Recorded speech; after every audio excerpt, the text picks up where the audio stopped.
Pastor, cumprimento os irmãos com a paz do Senhor, amém? Quantos vieram adorar o Jesus nesta noite? Nós estamos convictos que a presença do Espírito Santo está neste lugar.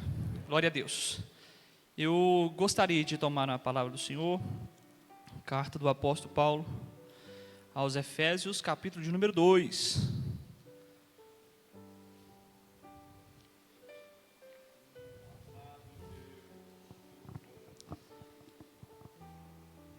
Carta do apóstolo Paulo aos Efésios, capítulo de número 2. Amém, irmãos? Estarei lendo alguns versículos. E os irmãos vão nos ajudando em espírito de adoração, porque o Senhor se faz presente nessa noite. Aleluia.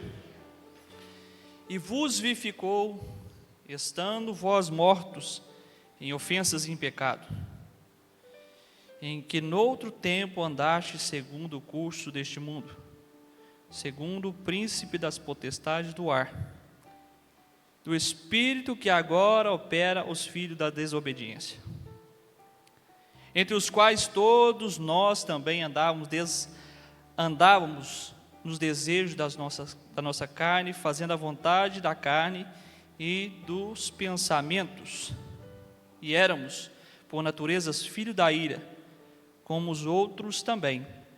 Mas Deus, que é riquíssimo em misericórdia, pelo seu muito amor com que nos amou, estando nós ainda mortos em nossas ofensas, nos vivificou juntamente com Cristo, pela graça sois salvos, e nos ressuscitou juntamente com Ele, e nos fez assentar em lugares celestiais em Cristo Jesus, para mostrar os seus séculos vindouros as abundantes riquezas da sua graça, pela sua benignidade para conosco em Cristo Jesus.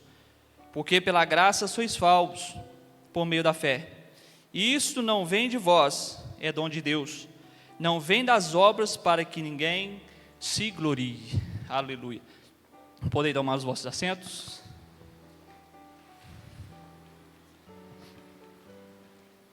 Aleluia. Você tem a liberdade de estar adorando ao Senhor nesta noite, através dessa palavra, irmãos, a qual eu estava meditando. Eu trouxe para mim uma reflexão íntima, para que eu venha alcançar o meu objetivo, que é o céu. E nós temos, por exemplo, essa infinita graça, essa infinita misericórdia de Deus, porque noutrora nós não tínhamos privilégio nenhum de estarmos aqui, mas o Senhor achou graça em nossos olhos, ou melhor, a graça, nós alcançamos ao Senhor com as nossas atitudes, não porque merecemos, mas sim porque Deus é misericordioso. Eu tenho certeza que Deus vai falar do seu coração. A presença dEle é real no nosso meio, senão não haveria motivos para que eu e você estivesse aqui.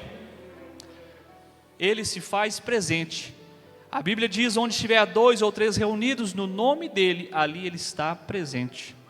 E Ele está aqui, irmãos. Eu não sei qual é a dificuldade, não cabe a mim saber também qual a sua necessidade, mas o Senhor dos exércitos, Ele está aqui e sabe a sua necessidade, e eu creio, irmãos, que Ele vai supri-la no nome de Jesus. Aleluia. O texto qual eu tomei, irmãos, é um texto muito bonito, que eu gosto das cartas de Paulo. Paulo é um exemplo de um cristão diferenciado, irmãos. Se nós formos olhar todas as suas cartas, nós nos maravilharíamos mais e mais pelos feitos de Cristo na vida de Paulo. O apóstolo Paulo, irmãos, com seus testemunhos, com suas doutrinas, com os teus ensinamentos, a todas as igrejas, as quais ele escreveram. E ele tinha por exemplo ele mesmo, porque Jesus estava com ele em todos os tempos. Esse texto, segundo Efésios, eu queria trazer a respeito da graça. E quando nós ouvimos dessa palavra graça, logo nos vem o refrigério na nossa alma, que Jesus nos amou, que a graça é o amor incondicional, é um dom gratuito que eu e você não merecíamos. O favor concedido a alguém. Que mérito nós tínhamos, irmãos, para receber a graça de Cristo? Nenhuma, irmãos. Nós somos mais do que miseráveis, somos pecadores. Como diz o Leandro aqui, todos nós estávamos destituídos da glória de Deus. Mas aprove a Deus que eu e você estivesse aqui para magnificar, para bendizer o nome precioso de Jesus. Porque eu e você somos feituras de Cristo. E se eu e você temos a mente de Cristo, eu tenho certeza que todos nós fomos criados novamente. Amém, irmãos? A generosidade incondicional. Essa palavra, a graça, ela traz esse refrigério na nossa alma, porque nós entendemos isso, que a graça nada mais, nada menos que o amor de Deus para com o ser humano, mesmo nós sendo incapazes de a receber. E por isso que eu venho trazer essa palavra ao seu coração. O apóstolo Paulo vai descrever na sua epístola, em 2 Efésios, que a salvação é pela graça, não é mérito meu, mas é um dom de Deus para conosco, irmãos. E mais ele vai dizer, não vem das obras da carne para que ninguém se glorie. Ou seja, não porque eu tenho um terno bonito, que eu tenho uma eloquência, que eu tenho uma pregação, que eu tenho um dom de louvar. Isso não é mérito meu, irmãos. Isso é mérito de Jesus. Nós somos apenas instrumentos a serem usados na mão do oleiro, para que quando nós ministrarmos a palavra, o Senhor venha operar através dela. Porque a palavra de Deus, ela é viva e eficaz aos nossos corações. E essa palavra traz um renovo para a nossa alma, de uma tal forma, que eu e você não podemos perder tempo, irmãos. Porque o tempo está findando, e Jesus está voltando. E nós precisamos ministrar essa palavra, que a graça de Jesus é quem nos traz a salvação. Aleluia. Sabemos que por meio do sacrifício de Cristo, foi nos dado o privilégio da graça. Jesus nos amou. E pela graça nós somos salvos. O apóstolo Paulo escrevendo a Tito, no capítulo de número 2, verso de número 11. Tito, no capítulo de número 2, verso de número 11. Escuta. Porque a graça de Deus se há de manifestado, trazendo salvação a todos os homens, ensinando-nos que, renunciando à impiedade e à concupiscência mundana, vivamos neste presente século sóbria, em justiça e piamente, aguardando a bem-aventurada esperança, o aparecimento da glória do grande Deus, o nosso Senhor Jesus Cristo, o qual nos deu a si mesmo para nos remir de toda a iniquidade e purificar para si um povo especial, zeloso de boas obras. Então, irmãos, a graça ela veio manifestar, trazendo a salvação. Se eu for olhar a minha pequenez, a minha miséria, eu não seria salvo. Eu não seria salvo de forma alguma, porque eu não tenho privilégio nenhum, irmãos. Nós somos pó da terra, nós viemos do pó e nós voltaremos. Mas a nossa alegria é saber que Cristo nos amou e nos dá o privilégio da salvação. Portanto, podemos perceber que a graça é o elemento essencial nas nossas vidas. Esta é a vontade de Deus. Essa é a vontade de Deus, que ninguém se perca. Que ninguém se perca durante a caminhada. Eu não posso me dar ao luxo de acompanhar o que está no mundo. A Bíblia já diz que quem ama o mundo, o amor do Pai não está nele. Então, se eu amo o mundo, eu sou transgressor. Então, eu não vou trazer para mim aquele pensamento que eu vou para Cristo, mas eu vou ter que retroceder. Não. Eu preciso é o quê? Continuar avante, prosseguindo até que Jesus Cristo venha buscar e eu tenha comigo a convicção de que eu sou salvo. A carta de Paulo aos Romanos,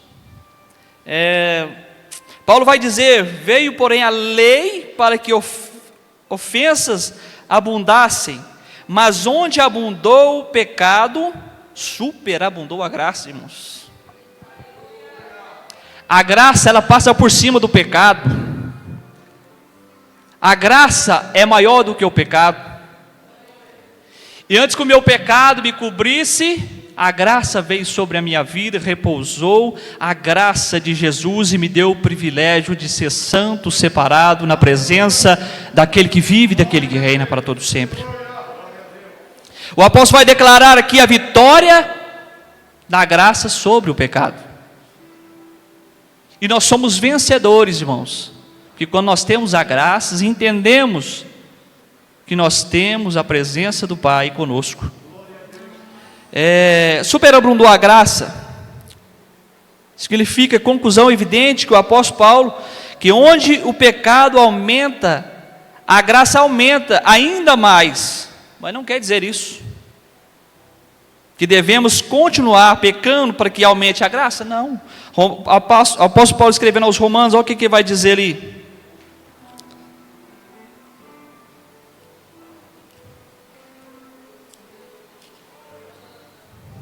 Aleluia. O Senhor está aqui, irmãos. Romanos, capítulo de número 6. Aleluia. Louvado seja o teu nome. Está assim escrito: que diremos, pois? Permanecermos no pecado para que ele abunde? Não, de modo nenhum. Nós que estamos mortos para o pecado, vivemos ainda nele? Essa é a pergunta do apóstolo Paulo. Se um dia eu aceitei a Jesus, eu renunciei o meu pecado, agora eu tenho a graça, eu vou ter que voltar a pecar de novo para que a graça venha aumentar? Não, irmão, de forma nenhuma. É que a graça vem cobrindo o pecado, o meu pecado, a minha transgressão. E eu não posso me dar que eu venha esquecer desse privilégio, desta graça.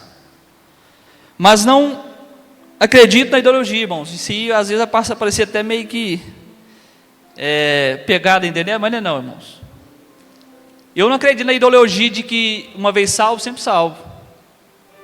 Esse é o meu pensamento. Por quê? Eu posso me destruir, eu posso, com as minhas atitudes, com a minha falta de compromisso, com minha falta de vigilância, perder a graça, por mais que ela exista na minha vida. Mas no decorrer da caminhada, pode ser que eu vacile meu pé. A palavra de Deus diz: aquele que está em pé, cuide para que não caia. Mas se eu cair, eu sei que eu tenho um ajudador.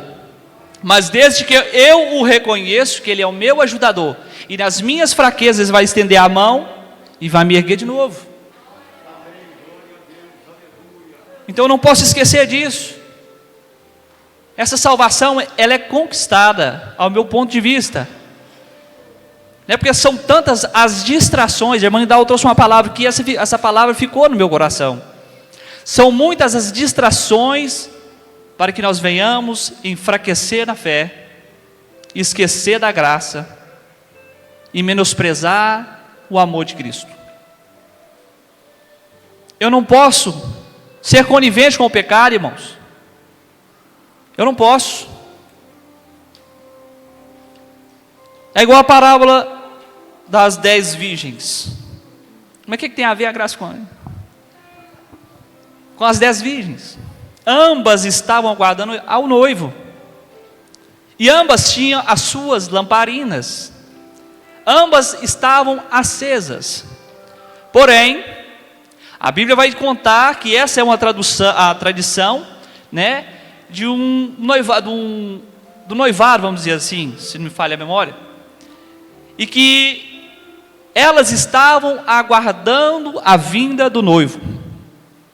Porém, tardando-se o noivo, elas adormeceram. Esse adormecer traz para mim o quê? Houve um esfriamento,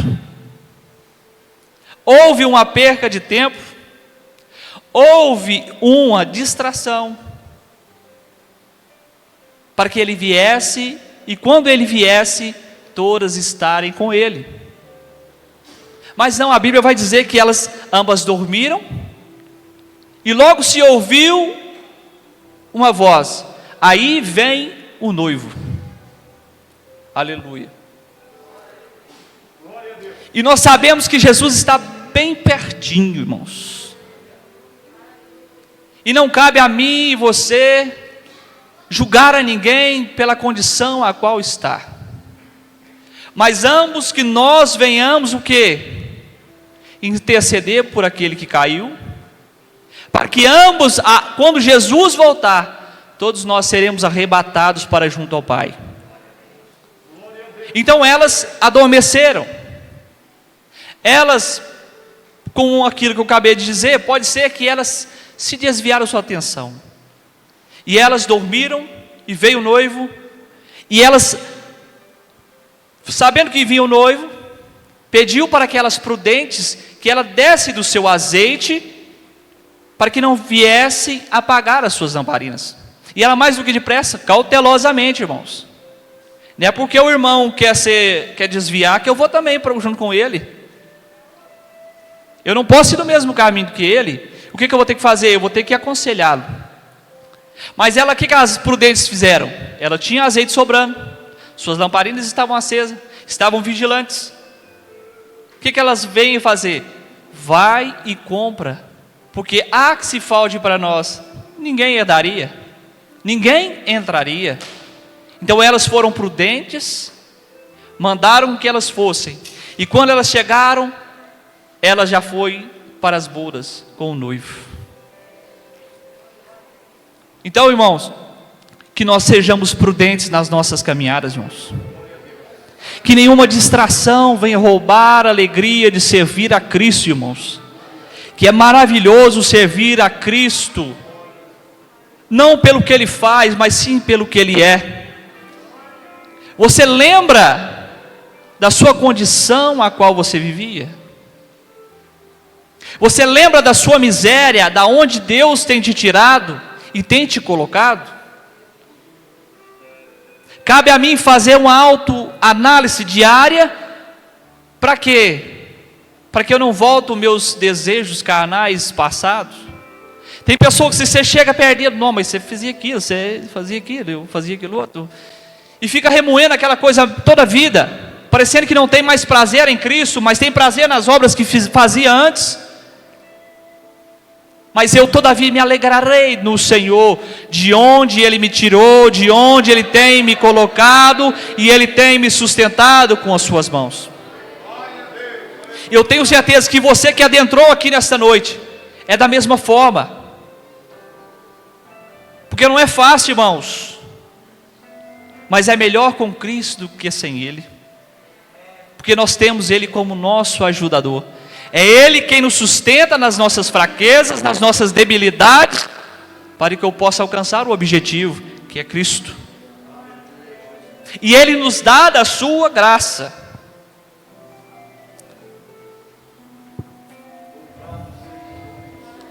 Para que eu e você, irmãos, olha que bonita essa palavra. Mateus 25, 34. que nós estejamos preparados e possamos ouvir estas palavras: vinde, benditos do meu Pai, possuí por herança o reino que está preparado desde a fundação do mundo. Sabe o que ele está querendo dizer? Que eu tenho que estar preparado, porque eu sei que lá em cima vai ter uma morada para mim, e lá não haverá mais dor, não haverá tristeza, não haverá enfermidade, essa que te assola nesta noite, essa enfermidade que te tira o sono, não vai ter, porque está preparado junto ao Pai. Que alegria, irmãos, que alegria! É privilégio dos santos, irmãos, ter a graça de Jesus. Porque quando recebemos a Cristo, há em nós uma mudança de caráter, irmãos, mudança de atitude, mudança de vida. Aquilo que eu praticava eu não pratico mais. Por quê? Porque eu fui transformado, a palavra gera vida em mim. E se a palavra está viva, vivificada no meu coração, eu não tenho tempo para pecar. Como diz o Leandro, eu não tenho tempo para olhar a veste do irmão, eu não tenho tempo para olhar se ele está bem arrumado, se ele prega bem, se ele fala bem, se ele está bem vestido, se ele está fedendo, se ele está cheiroso. Não temos. Porque a palavra está em mim e ela gera vida. Imagine que dia glorioso vai ser esse, irmãos, quando Jesus chegar para nós e falar assim: vinde, benditos do meu Pai. Nós somos herdeiros, irmãos, e co-herdeiros de Cristo. Essa é a alegria que tem que transbordar no nosso coração. Mas para isso, essa palavra tem que gerar em mim vida, para que eu não tenha tempo para perceber as distrações que vêm me tirar da presença do Senhor. E não é motivo, não há causa nem circunstância nenhuma faz com que eu e você, que nós recebemos a Cristo, venhamos abandoná-lo. Porque senão nós estaríamos menosprezando o sacrifício de Cristo na cruz do Calvário, pelas coisas mundanas.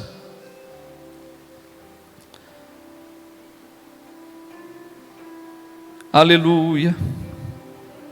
Muitas pessoas são suficientemente contentes com a ideia de que a graça se trata de perdoar os pecados. Não. A graça me dá direito à salvação, mas perdoar meu pecado não. Perdoar meus pecados são Cristo, né? Deus que eu ando nos seus caminhos.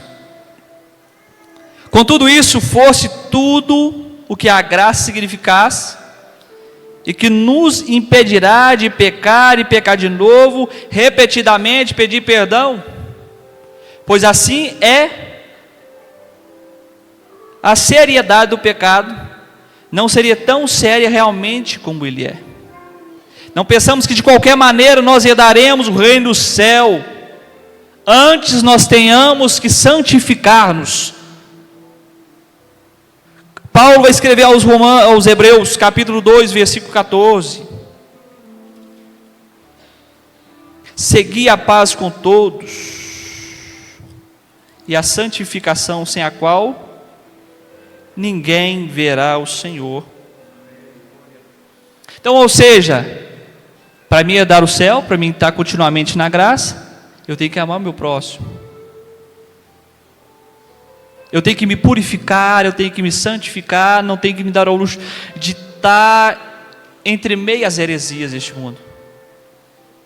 A Bíblia fala para nós retermos o bem, guardar aquilo que é bom, guardar aquilo que nos traz vida, ficar longe de pessimista, irmãos. Eu falo por mim mesmo, não porque o pastor direto usa esse termo, mas é uma coisa a se observar.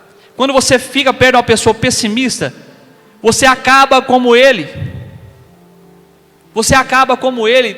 Você vê defeito em todas as coisas. E não é assim que o cristão deve andar. Temos que ser otimistas. Temos que observar as leis e guardá-las, independente de pessoas que defendem algumas teorias para distorcer a palavra. Mas que você venha ter a graça de Cristo nas nossas vidas. Estarei concluindo já, irmãos, o horário já não dá mais.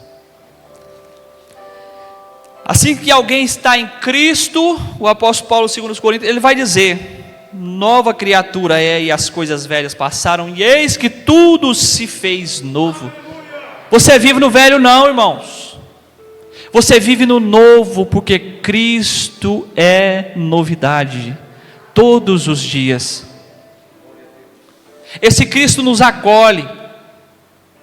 O apóstolo Paulo, segundo os Coríntios, ele vai rogar ao Pai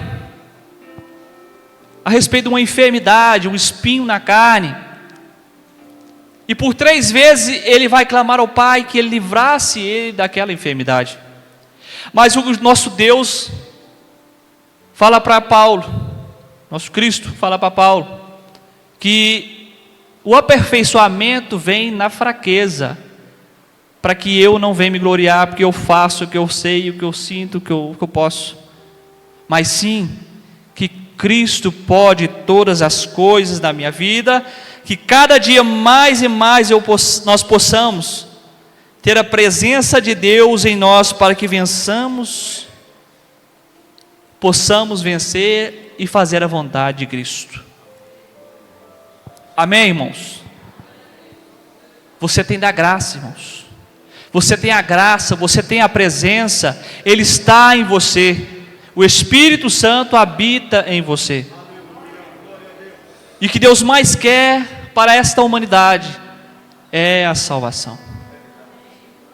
É salvar aquilo que se havia perdido, porque os nossos pais do passado pecaram. Adão pecou, então nós carregamos em nós o pecado, a imundícia.